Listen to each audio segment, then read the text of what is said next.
research interest on reproductive biology, female reproductive physiology, contraceptive biology, stem cell and regenerative biology, and developmental and cellular biology. She has received several awards. To name a few: ICMR Emeritus Scientist 2025. Oh, that's okay. I will manage. National Academy of Sciences India, NASI 2018. Fellowship in Reproduction and Endocrinology 2019. Fellow in Residence, Rockefeller University and University of Virginia, USA. Rainey Visiting Professor, University of Western Australia.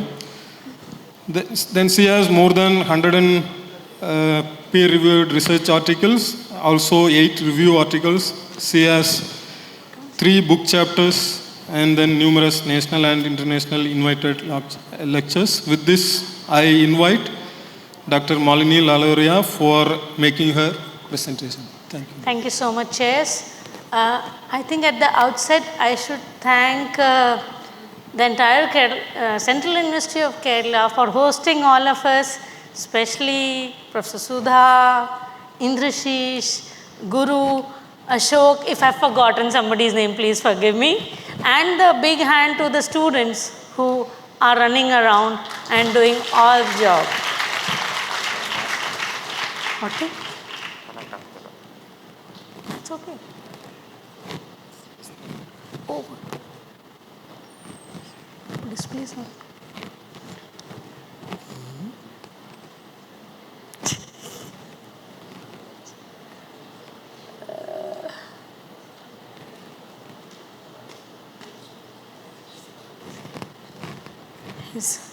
It was there when I started. And something has come also extra. Discard, don't say.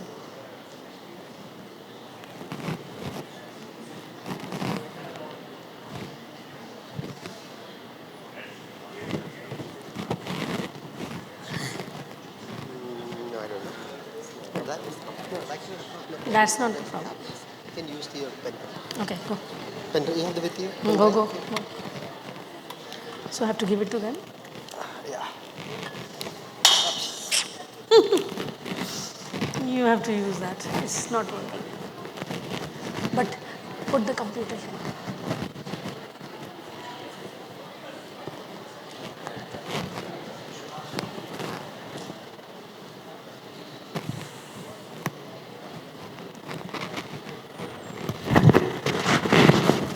You give it here.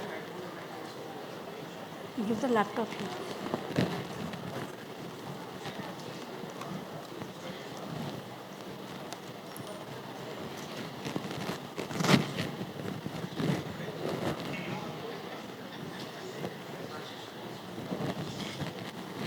Can you do me a favor?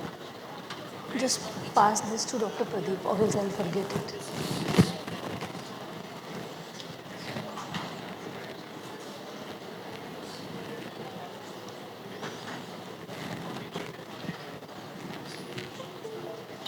We can just play from this, okay?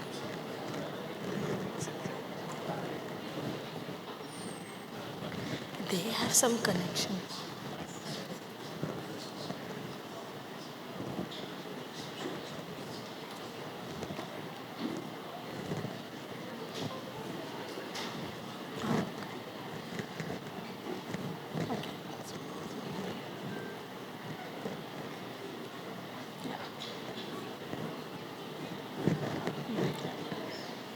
I'll do that.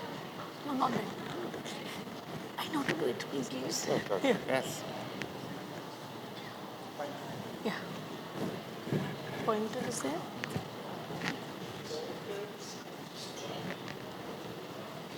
To the students who came to ask me how to connect to me, everything is there. Okay?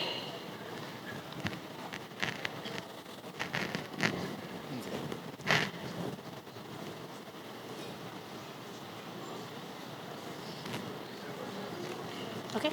Yeah. Sorry for the disturbance and the delay. So I just thought I'll show. This is where I work now.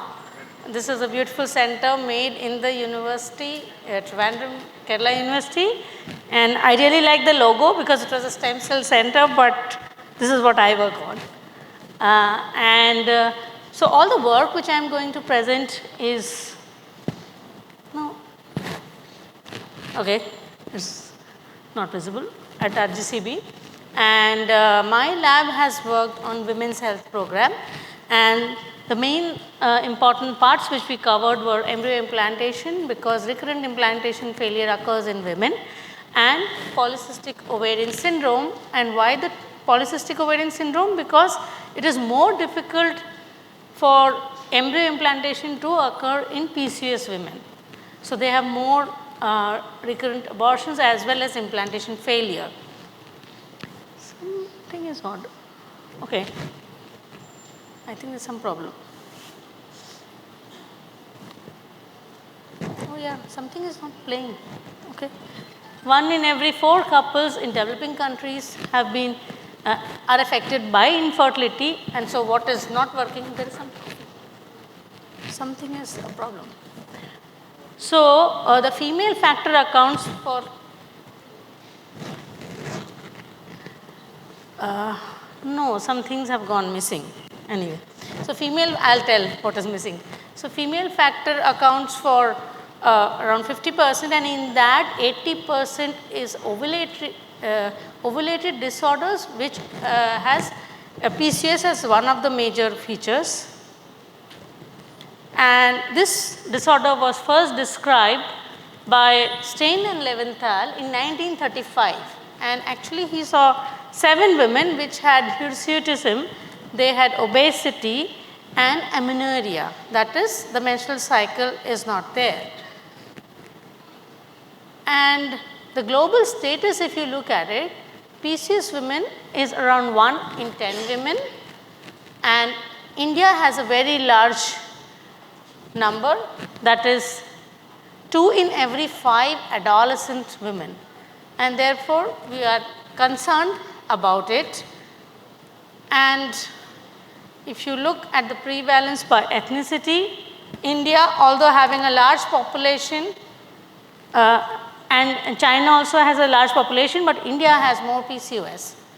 So if you see the percentage then and account for the population, India has a very large population of PCOS incidence. Now what is PCOS? So this is more for the students. Its triad feature is there. An important thing is that they have irregular menstrual cycle, and they will not have 12 cycles. It will be around 8, okay? Less than 8 cycles a year, and they have, so that is ovulatory dysfunction. Then they have high testosterone, which causes hirsutism, that is facial hair, okay?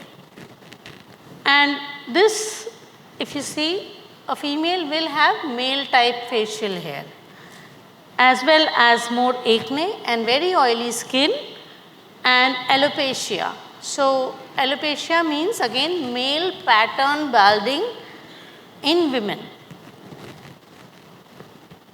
And obviously they have cysts in the ovaries, but it is not that all the 3 features are there in all the women, which I will come to later. And now along with this, PCOS is not just that there is a female infertility, okay? They have lot of other comorbidities, and if you look at them, you have the classical infertility, insulin resistance, dyslipidemia, obesity, and a recent, like some of the recent works have identified chronic low-grade inflammation associated with PCOS. So it's not a single gene disorder. You know, there are some diseases which are single gene disorders.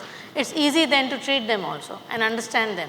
But some multi-disease, multi-problems. So what we thought is that we will look at the mRNA, miRNA and the proteome, and we hypothesize profiling these changes in the blood.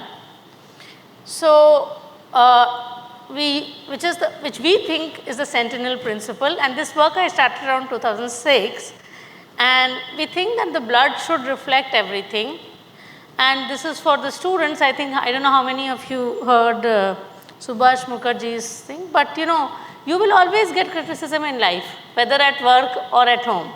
So you have to face it. There's no other way.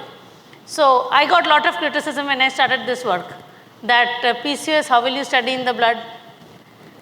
You should study in the ovary. That is what the advisory boards will tell. But don't listen to them. If you think your idea is good, do that. So we used blood to study it in 2000s, around 6 to 8. And in 2018, when Nature News, somebody outside started talking about liquid biopsy and cancer diagnosis, then everybody started believing me. So sometimes we will not believe when our own people tell. So it's very important to give that thing. So we recruited patients. Some things are missing. I don't know what's the story, but it's okay. And we collected samples from PCOS women. And from the student angle, if you want to work on a human being, you just can't start working on them, okay? You have to go through all the ethical clearances, you have to get approvals, and then only you can do that work. And when you stratify patients, your stratification of the clinical sample has to be good. Then only you will get some sensible data. So we had proper inclusion and exclusion criteria. So 1 out of 3, okay? 1, 2, and 3. Out of these 3, any 2 have to be satisfied for a patient to be categorized as PCOS. That is what is called as the Rotterdam criteria, and that is what we follow globally. Later in NIH in 2012 subclassified them, and you subclassified these into 4 subtypes, which is A, B, C, and D. And so that is that they will have 2 criteria, fulfilling 2 criteria, and the one which fulfills all 3 is the A subtype. So our PCOS patients had high LH, high LH-FSH ratio, and high testosterone, which was expected. And we created a integrated network. And I'll not go through the depth of these, but what we finally got was interesting. If you look here, we had immune pathways coming up. We had redox pathway coming up. I will not speak about that. I have spoken, I think, to the same audience about the circadian rhythm. So this time it will be on the immune biology.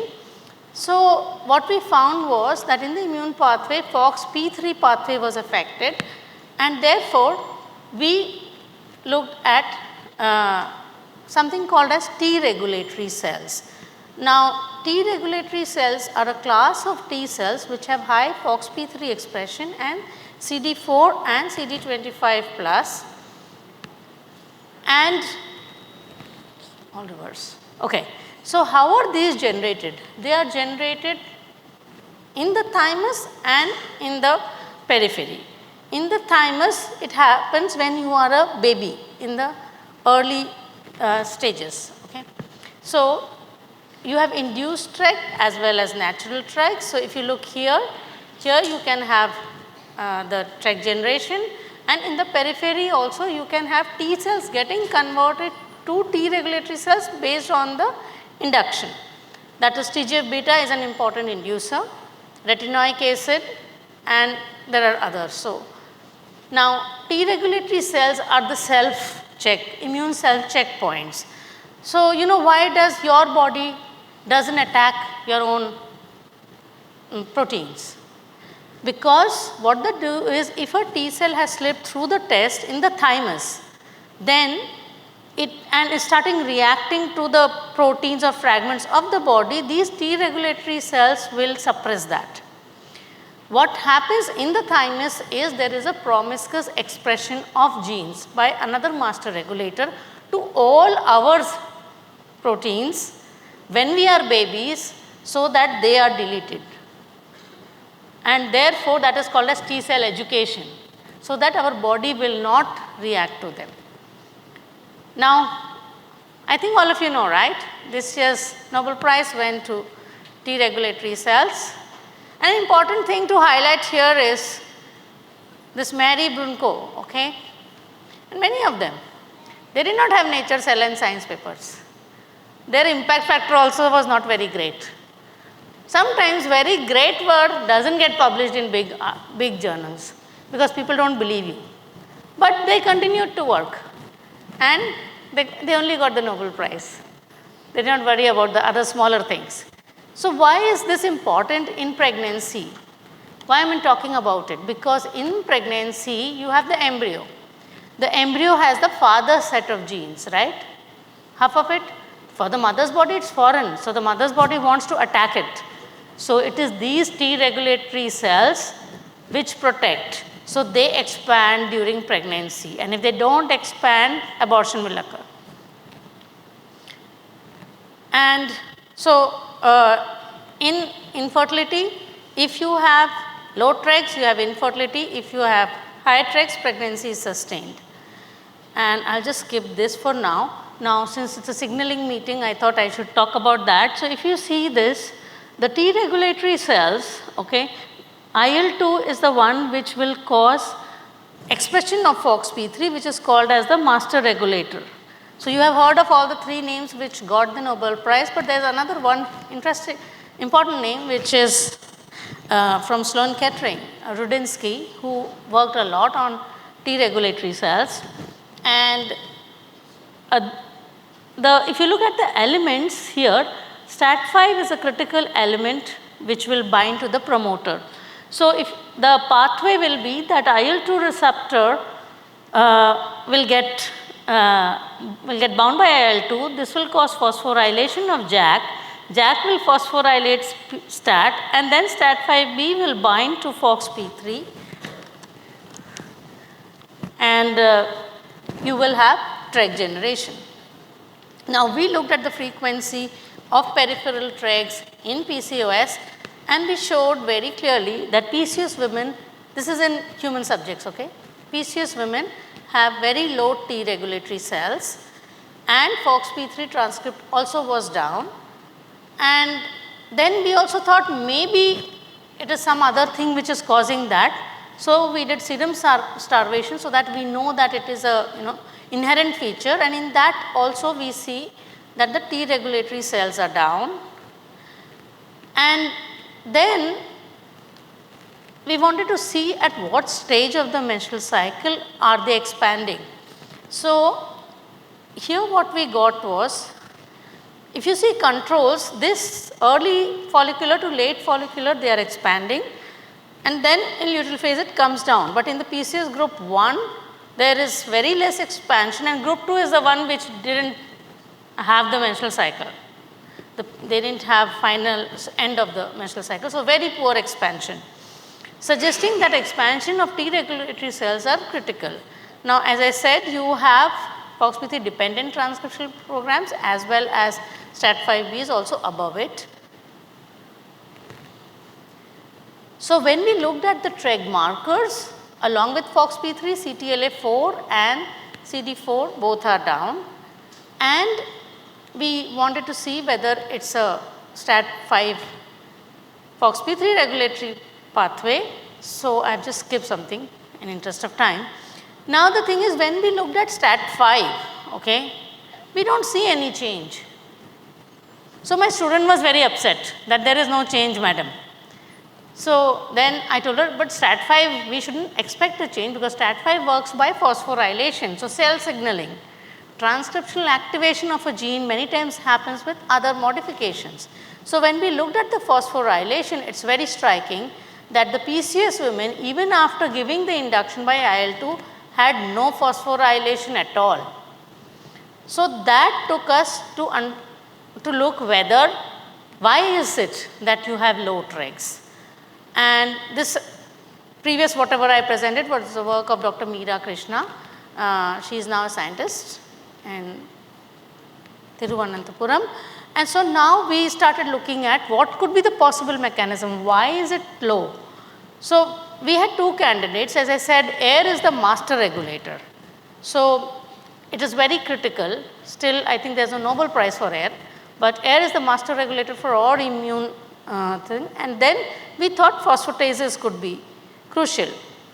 And why we thought air? Because there's a very beautiful experiment by Chapman where he showed that if you take mice in the prenatal stage, okay, give them estrogen injection, they get PCOS.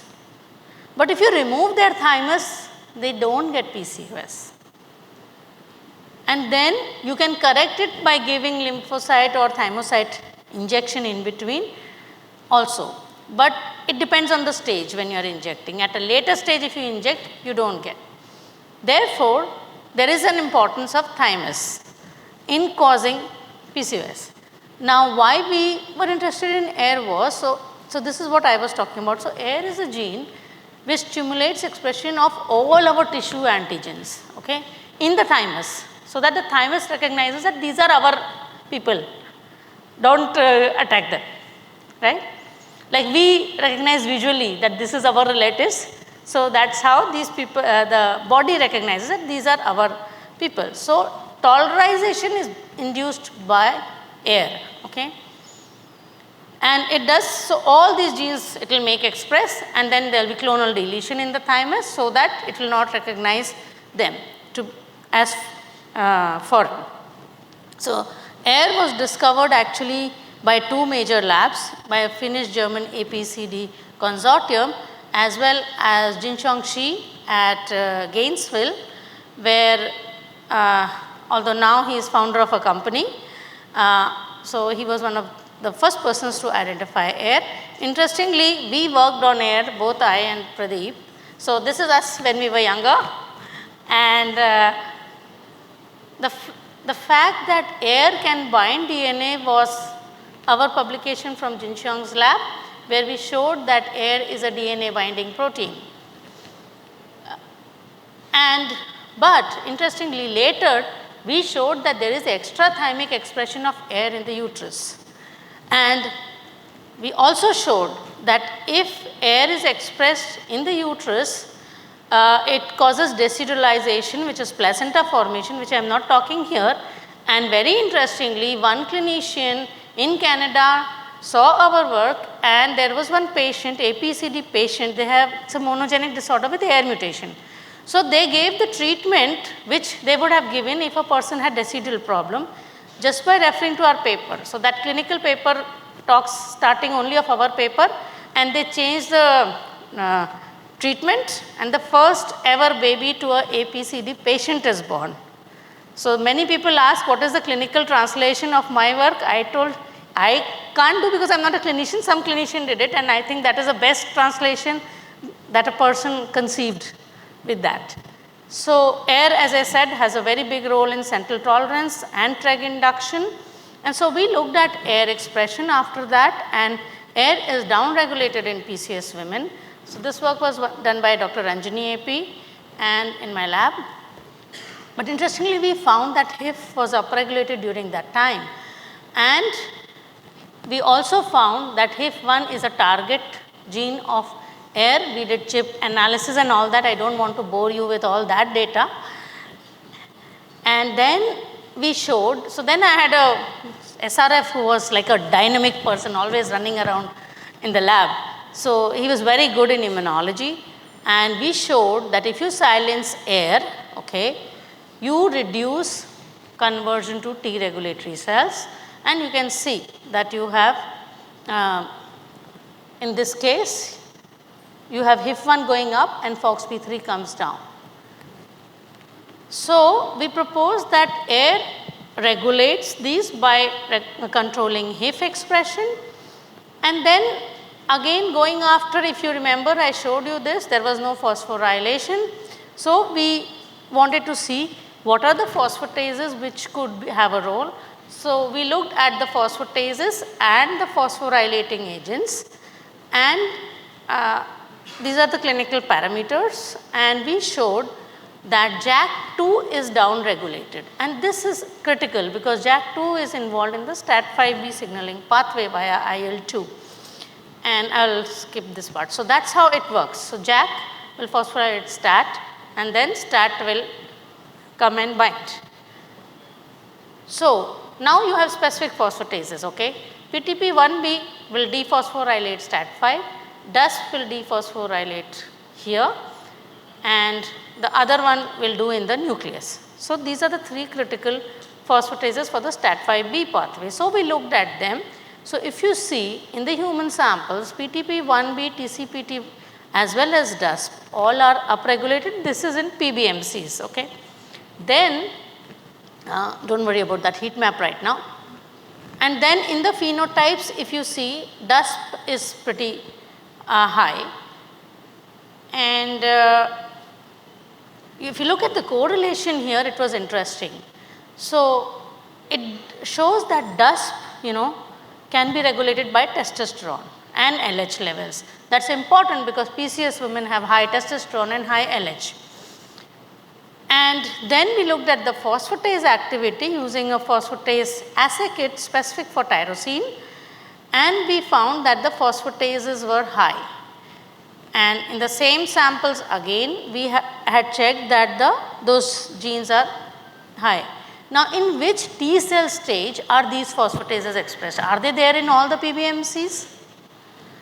So, we did not know that. So, we looked, so we sorted the cells using a magnetic separation and did FACS, and if you see the purity of the Tregs is around 97.9 the cells.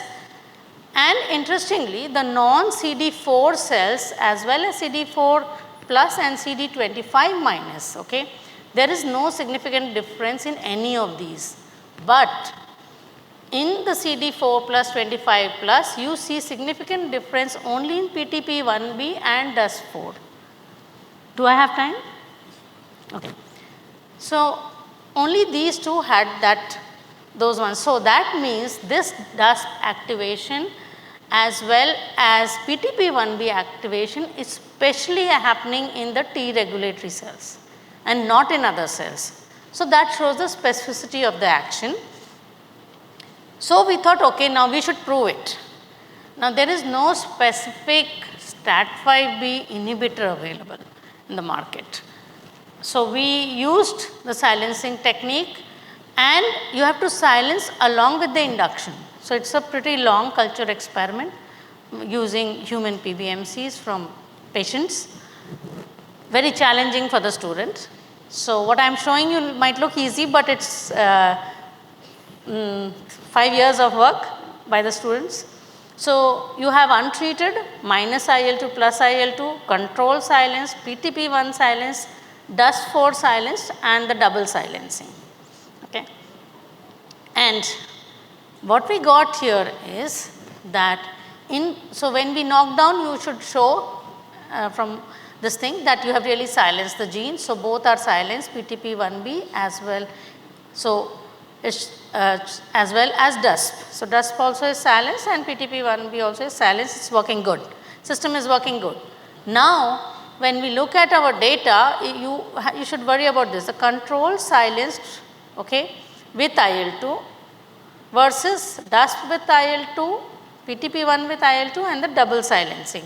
So, it looks that when we do single silencing, the other phosphatase is compensating. So, this was not very significant. Here our subject number is 12 because it is very hard to do all these experiments with the patient samples. But if you do the double silencing, you see that it is changing. So, if you can silence phosphatases, you can upregulate T regulatory cells. And that, if you think, has lot of other ramifications, not just PCOS. Because for cancer currently the immunotherapy being used is PD-1 immunotherapy, and that is not happening in many resistant cancers.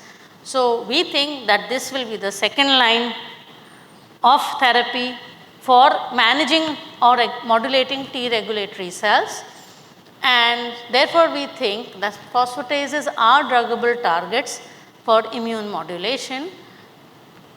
So, I think that is done. I hope I have not. Okay, all right. So, the team, I talked about 2 people, but the major work had started with Meera Krishna, and later Lipika Priyadarshini did all the phosphatase one. I am not showing you people, we have a lot of more data of single-seq and PD-1 story, but I think this much is enough for one time. I had wonderful collaborators, clinical collaborators in Thiruvananthapuram, Dr. Sati Pillai and K. Jayakrishnan. I should thank RGCB for all the facilities where the work was done. Funding was very generous by both DBT, RGCB, we had internal funding as well as ICMR. My students had fellowships and staff and patients at all the hospitals. And thank you so much.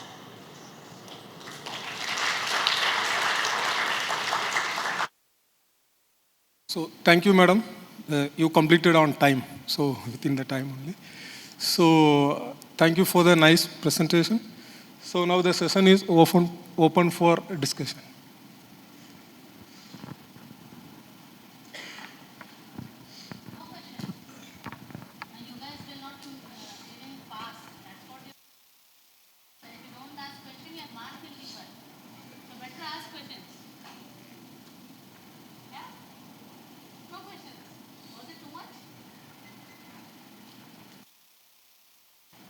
Which the signaling molecules can be made use of for in therapeutic perspective for PCOS? Because you have studied well so many phosphatases, T regulatory markers and so on and so forth.